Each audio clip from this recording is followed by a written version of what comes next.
Assalamualaikum warahmatullahi wabarakatuh.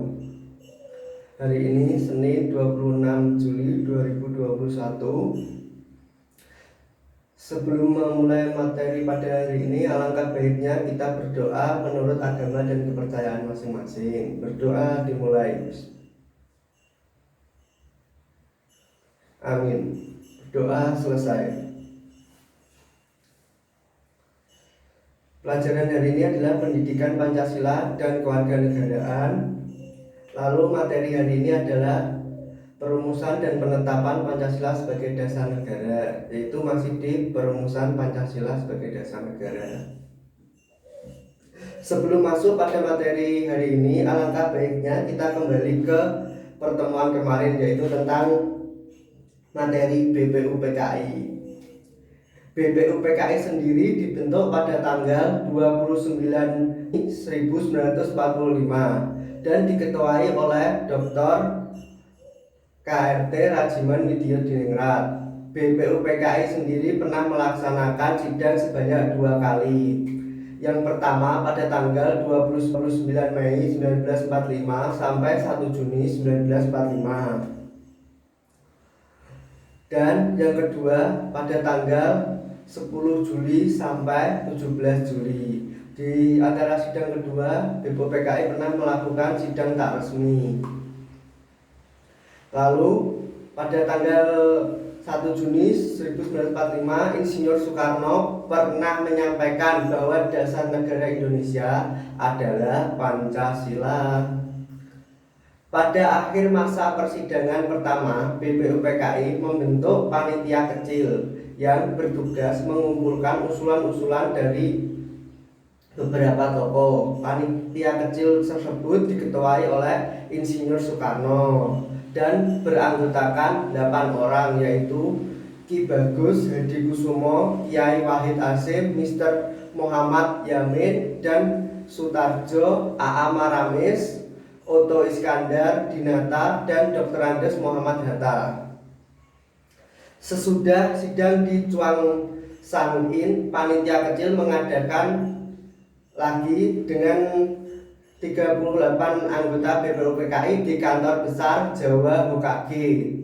Pertemuan tersebut membentuk lagi satu panitia kecil yang berjumlah 9 orang.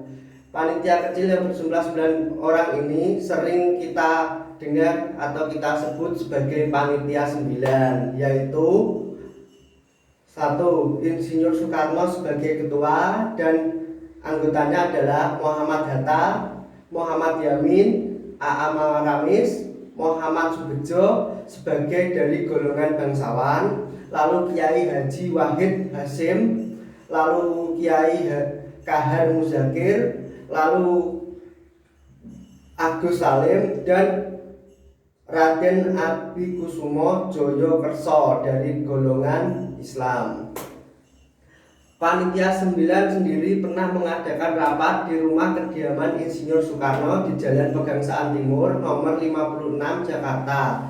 Setelah itu tanggal 22 Juni 1945 panitia 9 mencapai suatu persetujuan tentang rancangan pembukaan hukum dasar atau Undang-Undang Dasar.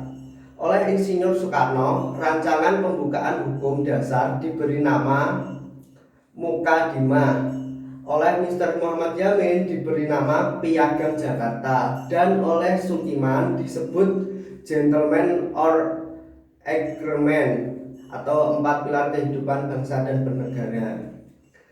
Lalu selanjutnya naskah Mukadimah yang ditandatangani oleh 9 orang anggota panitia 9 dikenal dengan nama Piagam Jakarta atau disebut dengan Jakarta Charter. Panitia kecil penyelidik usul-usul berkeyakinan bahwa Mukadimah dapat menghubungkan, mempersatukan pemahaman-pemahaman yang ada di kalangan anggota BPUPKI. Selanjutnya naskah Mukadimah tersebut dibawa ke sidang BPUPKI pada tanggal 14 Juli 1945, Mukadimah disepakati oleh Badan Peneliti Usaha Persiapan Kemerdekaan Indonesia dalam alinea keempat. Naskah Piagam Jakarta tersebut terdapat rumusan dasar negara sebagai berikut. 1. Ketuhanan dengan kewajiban menjalankan syariat Islam bagi pemeluk-pemeluknya. 2. Kemanusiaan yang adil dan beradab. 3. Persatuan Indonesia. 4. Kerakyatan yang dipimpin oleh hikmat kebijaksanaan dalam permusyawaratan perwakilan. 5. Keadilan sosial bagi seluruh rakyat Indonesia. Rumusan dasar negara tersebut tercantum dalam Naskah Piagam Jakarta. Dalam sidang PPKI tanggal 18 Agustus 1945 mengalami perubahan rumusan dasar negara yang diubah sila pertama yang semula berbunyi ketuhanan dengan kewajiban menjalankan syariat Islam bagi pemeluk-pemeluknya, yang kini menjadi ketuhanan yang Maha Esa.